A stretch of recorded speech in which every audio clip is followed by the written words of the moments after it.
and said, "Hey guys, well, guess what? We've got a transfer." He was my fraternity brother's older Sacrificed brother. the American people. Prosperous communities have healthy environments. For us now, she lived in trafficking for 4 years. I really felt, for a lot of reasons, I felt for him, but I didn't have the guts to stand up. Mike Papantonio is well known and accomplished as a trial lawyer. He's a member of the Trial Lawyers Hall of Fame and an attorney who has successfully taken on powerful entities over the years and won. His most recent legal success story was a major settlement involving opioids. But in recent years, Papantonio has begun to make a name for himself as an author, writing a series of legal thrillers based on his own experience as a leading trial lawyer.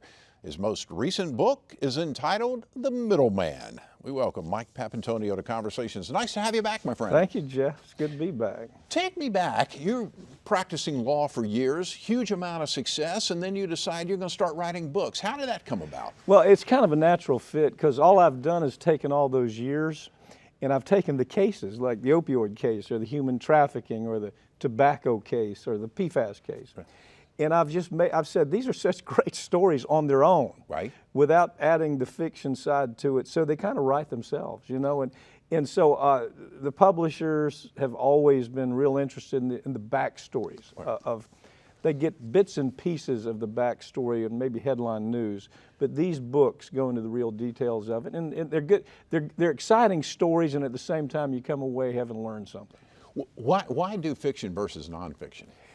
I think the fiction is something people are more interested in from the standpoint of people want to be entertained. Right. Every day they go home, they're watching the nightly news. That's sometimes a downer. Listen to the local radio sometimes.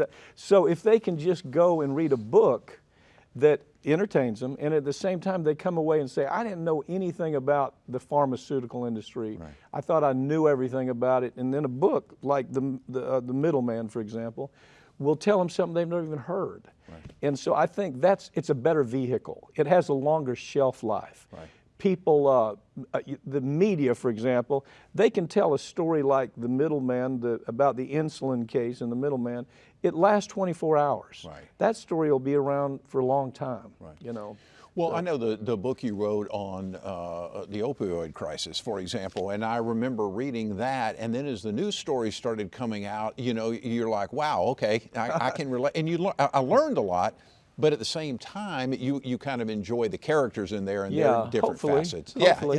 Yeah, I mean, the idea, Jeff, is to be able to sit on a beach and read a chapter and come away the chapter, you've been entertained, and you've learned something that you didn't know. Right. Most of these stories, the corporate media barely scratches the surface. Right, right. So the lead character here is Deke, and has been through your legal thrillers. So tell us a little bit about him. What kind of guy is he? Yeah, Deke is a composite. I mean, if you start off with your characters have got to be composites. And I always say you can't like your characters too much, because if you do, you do them damage. You know, they can be noble, right, but they also have to have signs of ambition, and they also have signs of power, seeking, whatever it is. So I think sometimes a character like Deke, who is a lawyer who has taken on the biggest cases in the country that nobody else will touch, is somebody that when you look at, it's easy to have admiration for him. But if I wasn't careful, I'd create a superhero that people, you know, they're turned off by that. Right, people want to know that this person has a lot of dimensions. They have barnacles. They have confusion about issues. They're not that superhuman that sometimes a writer wants to create in their character. Right. I've tried to avoid that with Deke. Tell me a little bit about, obviously some of it I'm assuming is probably based on you. A little bit. Yeah. But who are some of the other folks that you kind of weaved into that character? Over the years, I've had the chance to try really some of the biggest cases in the country. And in those trials, they'll last sometimes 3 months. Mm-hmm. I've had them last as long as 3 months. And as you're going through that trial, I'm always making myself notes. Might be the defense lawyer, and I'll pick up some characteristic, the corporate defense lawyer, that I said, in all of that, that's a nice quality, or maybe that's not such a nice quality. And I'll make notes of them. Over the years, I've got tons of notes of character creations, And so it's a composite writing, and you say at the end of it, let me juggle it all up and see if I like this character. And the Deke character, and really all these characters, are a product of that same process. Now, clearly you kind of have a base to start with based on the case, or whether it's opioids or whether it's like the story of the middleman, whatever the case may be. But as you sit down, what's your thought process as you start developing the story? Yeah, I don't know whether you've ever read James Lee Burke. James Lee Burke is a tremendous fiction writer. But I mean, he's a writer that has a belief that if you have a good story, you can map it out, you can do an outline, but if you're not careful, that story that you're about to tell is going to be limited to that outline or that map. So I've always bought into the idea, you start off with a notion of the story. Where does it begin? Where does it end? These stories are great in that I already know the ending. Right. I mean, they end with hopefully the case works out. People the people are made whole, and you get a bad product off the market. You stop bad conduct by corporations, so you know where it's going to land, kind of. But I don't think you approach it from beginning to end and say this is how every chapter is going to going to play out. Because sometimes you're writing and you'll have a dialogue, and all of a sudden in that dialogue you're saying, "Wow, this story could easily shift this way." And so James Lee Burke and many writers that are out there say, don't get too close to your outline. You know, go ahead and understand your story's got to breathe as you're writing it, and you'll see that all of these stories will take massive turns. Right. And you think you know where it's going to go, and they don't go there. And I like that kind of writing. I like to keep the reader, well, you think it's going to A, but it's going to B. You know. Interesting. Well, tell me about the middleman. Now, this is in the series. What number are we at here? That's number 7 in the series. Okay. And that book is it's a story. It's based on a story where Brandon Bogle, with our law firm, filed a case against the insulin manufacturers. And it was a case that was based on fraud and antitrust, really, really bad conduct by the insulin manufacturers who were jacking up the price of insulin 2,500%, okay? The way they were able to do it is through something they call a PBM. Most people have never even heard what a PBM is, Jeff. And it's amazing to me, people will read that book, and I'll get emails, and they'll say, I have never even heard of this before. Thanks for shedding the light on it. But it's the PBM that is really the vehicle that jacks up prices in this book. That where you take a product that costs $2 to make, and they sell for $280 to people who are having to make a decision. Can I take the insulin or can I eat tonight? Right. Can I take the insulin or can I pay my rent? Right. And so that's how desperate people are, but they don't understand why it's happened. That book shows step by step how that happens. It's based on a fictional character that's a mobster. The equation I use in this book is the way the pharmaceutical industry works with PBMs in the United States is the closest thing that you would ever find to RICO mob activity. I mean, that's a simple story. It is RICO mobster activity. So I bring in an Irish mobster, comes to the United States, looks around and say, wow, these pharmaceutical cases, these pharmaceutical companies are making a lot of money, and they're doing it without risk of going to jail.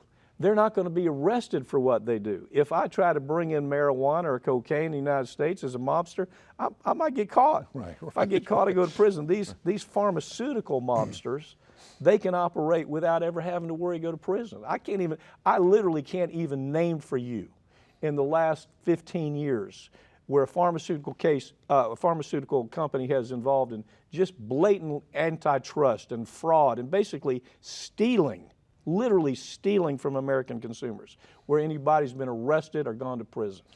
Tell me, you mentioned PBM, but explain exactly what that is for people who don't know. If you can imagine that the pharmacy company makes a product, Pfizer might make a product, okay?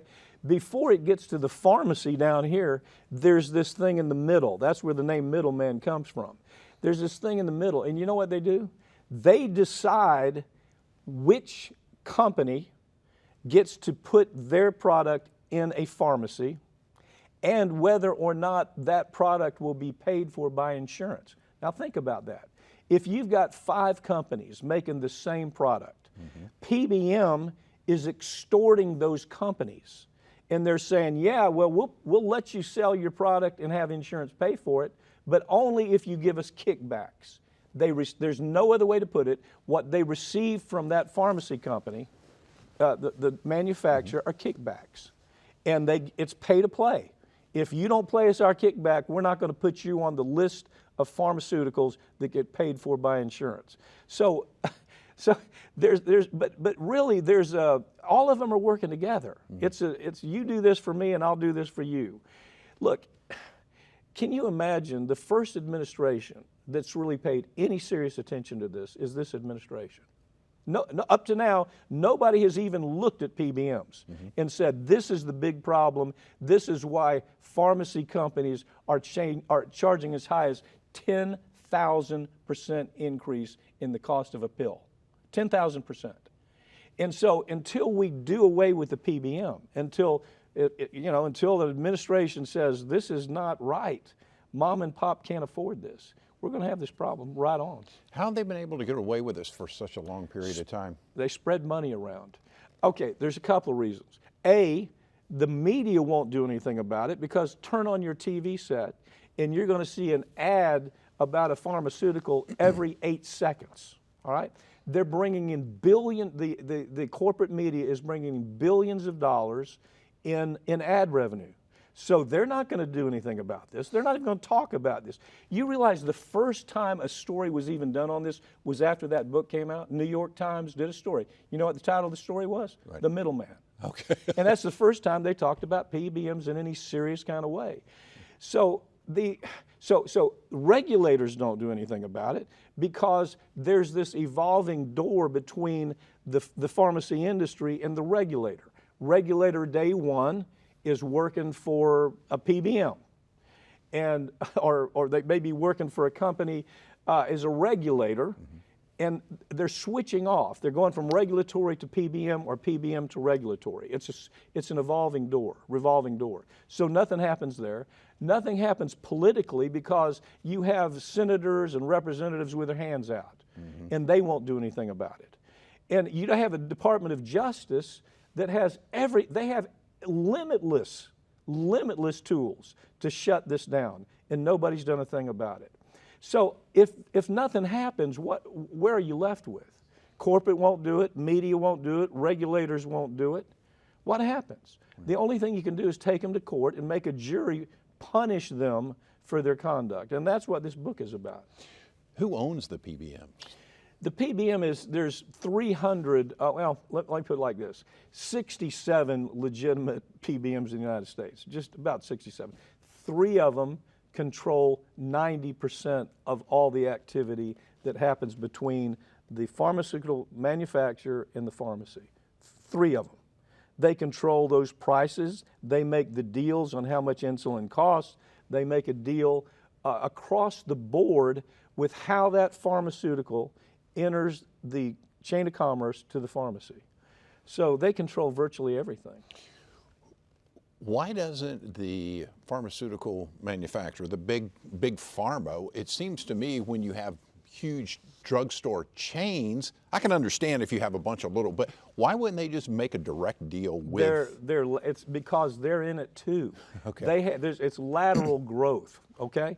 For example, now the PBMs are shutting down. You're hearing about these pharmacies shutting down, all these CVSs and all, because the PBM now wants to go in and also own the pharmacy. After they've controlled the price of the product to the pharmacy, now they're buying up the pharmacies. They're trying to make them go away to where you never meet a pharmacist. You want to do something, you do it online, you do it by phone. Right. PBM, with their lateral move, they now own the pharmacy. That's the only source that you're going to have to get medication. And there's going to be nothing that interrupts them price gouging between the pharmaceutical company that makes it and the pharmacy that distributes it. What's the current administration? You mentioned the current administration is the only administration in recent that's looked at. What are they doing? Well, first of all, they're firing some pretty ugly shots across the bow. which is get this under control or we will. I've been doing this for 40 years, okay? I have been preaching time and time again about if we don't control that thing called the pharmaceutical line, then we're never going to control health care. So right now you have this administration saying, wait, let me get this right. This pill that you're selling sells for $2 in Europe. It sells for $22 in the United States. What's the difference? You'll hear the pharmacy company say, oh, well, it's research and development, blah, blah, blah. Insulin has been around for decades. Yeah. There's no research and development. Right. But nevertheless, it's increased 2,500% just in the last 15 years. So there's no R&D at all. It's just pure greed, absolute greed. And this administration is saying, get it under control. Bobby Kennedy, for example, he's out front on it. Get it under control or we're going to do something about it. And of course, in turn, if the prices are high, the government's having to pay extra because of Medicare. Exactly. So don't they just say, Jeff, don't they say to the pharmacy company, you may not charge these people that money and be on any type of government association whatsoever. If you're dealing with the government in any capacity, you may not charge these. That's what they do all over the world. They do it in Asia and Europe and even South America, third world countries. Yeah. Do this. I was taking a deposition one time in Amsterdam, and I'd finished the deposition just for kicks. I said, let me get this right. What's this pill? It was a birth control pill. It was Yaz. I said, this pill in the United States, I forgot what the numbers were, cost $4. But in your country, right here in Amsterdam or Germany, it was a German company. You charge, it costs something like $1.20. And so there was no, and I said, why is that? He says, because we can get away with it. We can, literally, that was his answer. We can get away with it. And that's the mentality of this pharmaceutical. So the middleman is a book that will give you the inside look on how this works, and it's entertaining. I think at this point, it's virtually a 5-star book. It's been out now a month and a half, couple months, and it's a book that people are paying attention to, and I hope that will continue to bleed over into industry change. You've certainly had some positive reviews from some pretty major media publications and whatnot. What's been the biggest surprise feedback you've gotten on it? I think the biggest surprise is that sometimes you'll write a book and they'll say, wow, I was really entertained by that. And the thing you want to hear is, I was entertained and I also learned a lot. This book, more than any book I've written, I hear that. Yeah. Because if you were to, Jeff, if you line up 10 people and you ask them what a PBM is, maybe 2 will have any clue what I'm talking about. Right. So I guess the surprise is this has been a breakthrough in that they're getting it. You say, well, this is a great story. It's a very good story. But at the same time, you come away, you say, I really learned something on that one. Yeah. Yeah. How optimistic are you that things do get fixed? Well, until you perp walk people, and this is what I've been saying for years, right. Until you have some of these pharmacy companies that engage in every kind of misconduct. Think of the opioid case. Mm-hmm. Just think of the opioid case. Right. 150 people died every day, okay? The people in charge knew that it was killing people at a rate of 150 people a day. We saw the documents. I had the documents right in front of me. I took the depositions. They clearly knew 10 years before what was going to happen. Now, the equivalent of that is what I call manslaughter, right? If I say, Jeff, I catch Jeff, he's drinking a quart of Jack Daniels and then driving 90 miles an hour through a school zone. You know what that is? It's at very least manslaughter when you run over a child, at the very least. Mm-hmm. Possibly even second-degree murder. Mm-hmm. Not one of the CEOs for any of the pharmaceutical cases, from any of the manufacturers, distributors, anybody, not one of them was even seriously investigated, much less perp walked. Mm-hmm. But they created manslaughter. It was manslaughter. It was nothing less than manslaughter. Mm-hmm. This, in a sense, is manslaughter. When you get to the point in this book, when you understand some people can't even afford to buy insulin that keeps them alive. The only way they can live is with insulin. Right. And these companies are making it virtually impossible for them to get that insulin. Tell me about I know you're working on another book, kind of close to your heart. Tell me a little bit it's about that. It's called The Death in Arcadia. It's very close. I grew up in town Arcadia. The book came out of, I was interviewing Paris Hilton one time in a program that I do out in Las Vegas. I have the chance to interview remarkable people, Sting, Paris Hilton, you name it, I've probably interviewed them. It's your big Las Vegas mass torts. Yeah, it's a huge program that I've been doing for 26 years. And so I interviewed Paris Hilton, and she said, Mike, and her story is that she was put in these institutions, 4 different institutions, where she was sexually assaulted in those institutions, okay? And she said, would you do this story for me? I mean, it was something where I said, I'm going to write this book. And she said, great. Would you do the story for me too?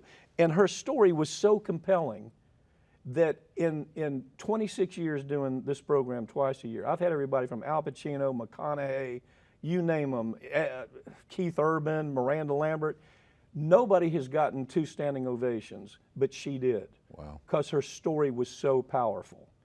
And so I said, yeah, I'm going to do this book. And I just based it on loosely on some history. Okay. You know, I think you'll like it.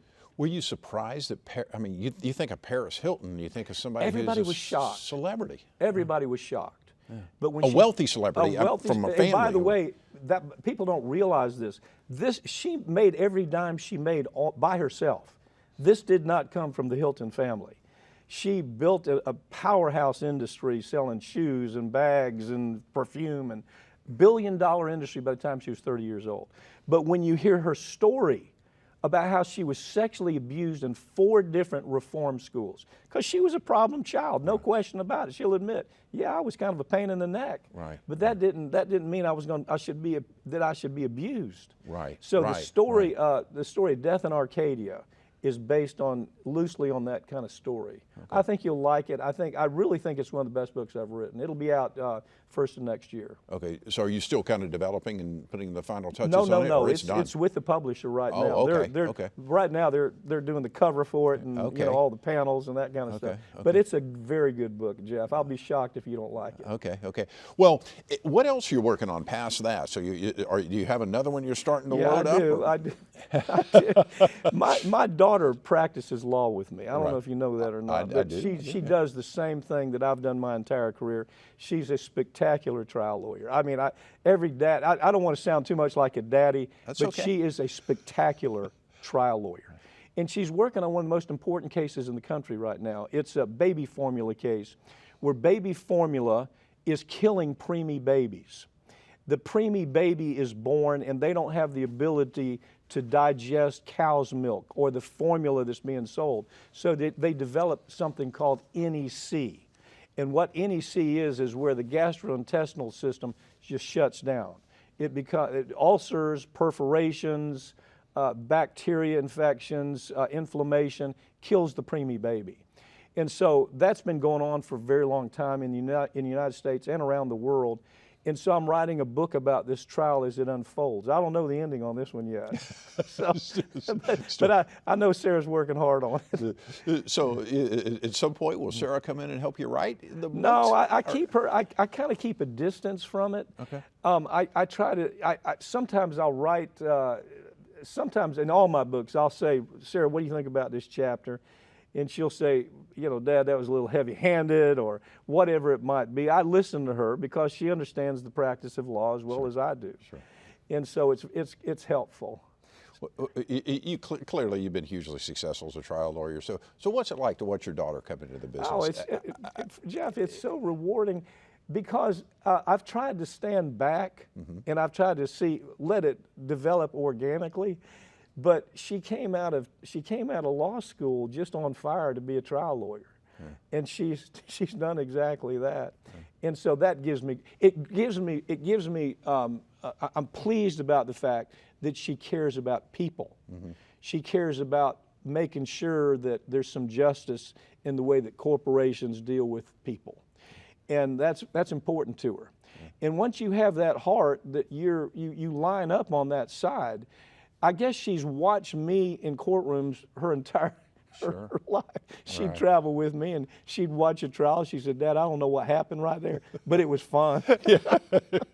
So, and I know I'm asking you in a very short period of time, but in 30 seconds, if you just had to give me 2 or 3 things that really make a great trial lawyer, what would it be?